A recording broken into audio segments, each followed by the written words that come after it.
Ladies and gentlemen, I want to start off by saying that I am greatly overwhelmed right now. There's just a lot going on in the rugby space. It just happens so quickly, all at the same time. All right. England released their team, Springboks released their team, and then I'm just browsing my social media, and I so happened to see that one of the young prodigies of rugby in South Africa posted a story. I go check the story out. It is a picture of him dressed in Barbarian's kit, shirt and shorts. I'm talking about Batobele Hlekan. So I'm going through the most. Right now, we're going to check out Rassie explaining the team that he has chosen. Hopefully, he can explain why the team starts from 15 to 1 all of a sudden. Maybe explain why Andre Easthuizen is now at 20 and not at 23. Are we looking at a 4-4 split or a 6-2? What's going on? What's actually happening? Yo! When Springbok coach Rassie Erasmus named his match 23 to take on Japan at Wembley Stadium here in London on Saturday, there were two particularly noteworthy selections. Cheslin Kolbe was selected to start at fullback for just the second time in his Springbok career, with Damian Willemse unavailable for selection due. Many of us thought maybe we would go fullback. And then you have Manny Liebok start. But I guess maybe Handré Pollard, is Handré Pollard with them, or is Handré Pollard still in South Africa with the newborn? Is Handré Pollard only going to pull through? What's going on? To a hamstring strain. But also there was the naming in the need to blow my starting nose. lineup of 21-year-old tight head prop Zachary Porthen, the former South African under-20 captain on his first Springbok tour. But as Erasmus pointed out, with Thomas Tutoy unavailable due to this test match being outside. Boys, 20 what? 22, 21? I tight heads need to be in the late 20s to make it. Their career takes a while. You only mature when you're in your 30s, late 20s. I thought so.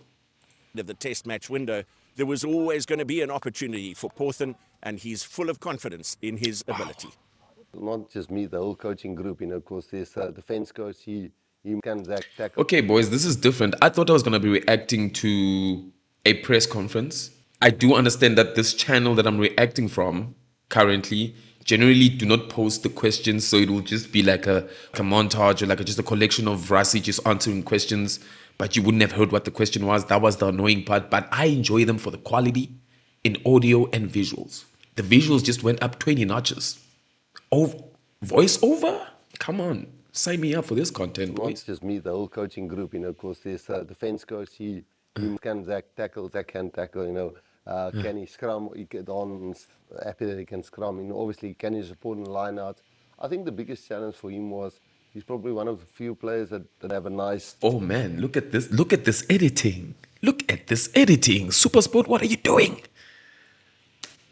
slow getting to understanding our sound. Wait, say that again. I think the biggest challenge for him was he's probably one of the few players that didn't have a nice getting to understanding our 100%. Yeah. But luckily enough for Vessels, our high performance, or general manager of high performance, we're very in sync what the junior box are doing and what the EPD. Hold it right there. Guys, there's a lot of things I need to do. Here's one of them. I'm tired of being on these videos with ashy lips, bro.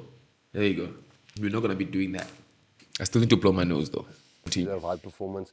We're very in sync what the junior box are doing and what the EPD programs are doing. So we know he's an athlete. We know he's a physical guy, and we know he's a guy who's 21, 22. So the opportunity is there, and is this Rassie seeing another potential hybrid hooker prop thing going on here? Also, it's very interesting. There's chatter that I've been seeing on TikTok. Okay, I'm not going to talk about this. We're talking about Springboks. I was going to bring up All Black stuff. No. I'm not going to do that. Continue, Rassie. But pipeline. I just felt maybe starting him in a game like this and with a good hooker and a loose head next to him, and then having some solid backup on the bench is a nice soft landing for him. But he'll be nervous, but I think physically he'll be up to it, and I will help him to be mentally ready.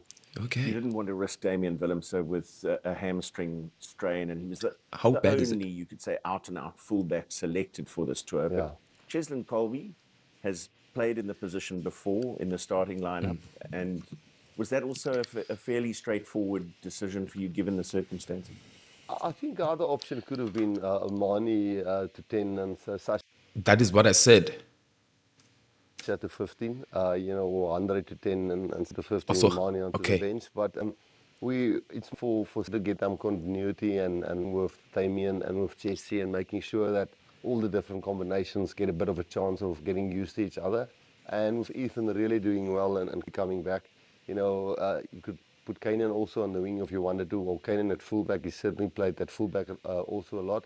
But we've worked a hell of a lot with Cheslin. Well, maybe people don't know how many game minutes. Obviously, he only started one test match against Ireland. He's played a hell of a lot in the French clubs at Yeah, fullback. And yeah. he's done it a lot of training sessions where And he was playing fullback, guys, at under 20. Guys, if you, I don't know why you'd be watching this video and you would have never watched highlights of Ches and Colby in the under 20 World Cup. I don't know how that would have happened. That you are sitting there watching this video, yet you haven't watched that video. If you haven't, go watch that video. Ches and Colby at fullback. Oh my goodness. in the French clubs at and he's done it a lot of training sessions where he's always bracketed that he covers 15 within a game. So Yeah. we're confident that Cheslin can do it at this level. Couldn't help have a little smile when the bench was named with Esterhazen in jersey 20, not jersey 23. Come. So this bench selected as a replacement loose forward. Yeah, it came across, and that's probably just being honest and Probably how it came across, and that's probably thinking that we want to get Sia some proper game time in this game okay. and want him to. I think people we play. You see, with Rassie, you need to continue with his sentences. He's going to say a sentence and he's going to think about something and he's going to stop it. He's going to start a new one. He said, we want Sia to get more minutes. We want him to do what?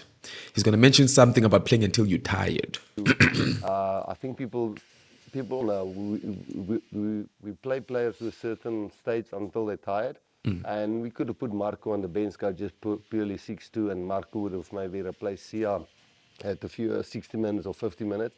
And Kwacha covering for Jasper and, Ruan covering for Peter Steff. But yeah, when we wrote down the team list, we just put him in there and automatically, obviously everybody thinks that we more eye him as a sixth flanker in this specific game, and they're rightly so. That's the way we see him in this game.